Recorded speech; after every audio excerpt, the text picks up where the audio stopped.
Right now, oh. Excellent uppercut. Watch the west. React. Bend your knees. Tighten up. You want to open up. How you gonna let him throw all those guys?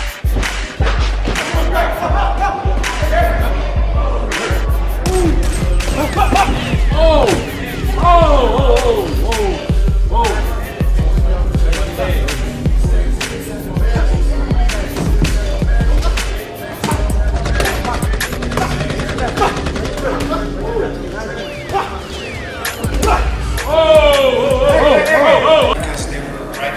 In the United States, a tall, lanky kid. His name is Money Powell. He's going to be on the card as well. Money Powell IV, a great grandfather, father, and him. They're all Money. I mean, you don't make this up. This is actually his name, and it's sort of like, you know, really interesting to see for me to come back in boxing, starting a new company. And I've known a little bit about money. My first career was in the banking business with Money, right?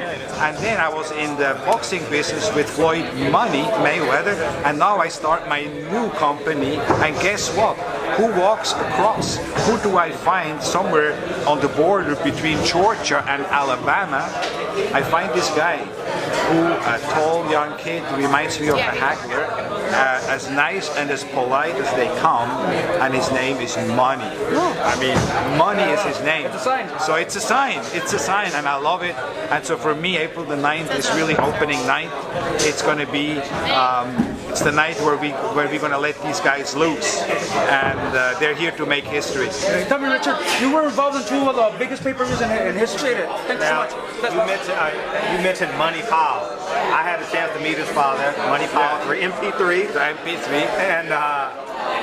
his freaking highlight reel, Mr. Schaefer, is freaking unbelievable. Roy Jones couldn't have done a better job in his highlight reel. No, he's absolutely amazing. And having had an opportunity to meet him, how polite the father is, how polite the son is. I mean, just an absolute pleasure to work with, you know, and just that they don't come better than that. Now, April 9th, you're putting on a card. Do you plan on doing this? Is this a monthly thing you want to do in LA? Or is this just a one-time to get your future stars in front of the LA media? Well, I want to have them do their debut in LA, but I want them to be back in LA, not necessarily on a monthly basis. I think it's important that some of those guys get exposure outside of LA as well. But I do want to have like Carlos Calderos particularly sort of like become like the king of LA. There was always that one fighter who sort of like was LA, was Southern California, and right now we don't have that. You know, we had Oscar, there was Fernando Vargas, and before that there were so many other great fighters which fought at the legendary Grand Olympic Auditorium. Right now you don't really have that fighter, and I think Carlos is going to be able to fill those shoes and grow from there to become a global star, a global superstar. Now, there's a lot of uncertainty in boxing, meaning that when everyone asks for the pound for pound list, everyone has a different answer. Who do you foresee as the next big man coming up in boxing? It's very easy. I have no question about it. It's a California guy, of course, you know, and his name is Mikey Garcia. I mean, this is a guy, when you listen to him, very intelligent. He really understands it. Charismatic. He can fight. Bilingual. I mean, tell me what he doesn't have. Now, I will say this, Rich, I'm a little disappointed in you. I don't have my filet mignon, my asparagus, my mashed potatoes. What happened today, man? Well, you usually get that, right? But we couldn't serve that here at the gym, so we'll make up for it. Okay. And my last question before he goes, did you see the Jacob Triple G fight? Yes, I did.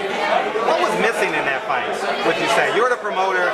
How would you have taken that fight to the next level, to the next stratosphere? Well, you know, I have to tell you, I was one of the guys who paid $65 for the pay-per-view. I had my sons came home from college. They go in LA in college, and so we were at home. We had a barbecue, and we watched the fights together. They brought some friends over as well from college, and you know what? We had a great night. And I was, when the fight was over, when the card was over, I was telling my wife, I said, you see, this is why I love boxing pay-per-views. If the fights are good and entertaining, it's just fun. It's fun. Everybody watches it, talk about it, and so on. So it's fun, and it's still a relatively cheap form of entertainment. You don't have to pay for parking. You know, we barbecue. You know, and you pay $65. Okay, big deal. I think it was a great pay-per-view. And as a fight, as a Golovkin-Jacobs fight, I think it was a very evenly matched fight. I think Canelo,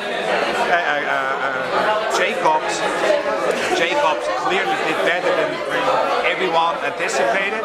I was looking at the night before at some expert picks on one of the websites. They asked 22 like trainers and experts and fighters and so on. 22 picked Golovkin and 21 by knockout. So, you know, Danny did fantastic, and I think Golovkin in his last few fights, truth be told, you know, he has peaked a little bit. Let's be honest. It's not the same Golovkin we saw a couple of years ago, right? So, you know, I think that made the fight even, but I think it was very entertaining. Thank you, Richard. This young lady drove from Santa Maria and she has to get back on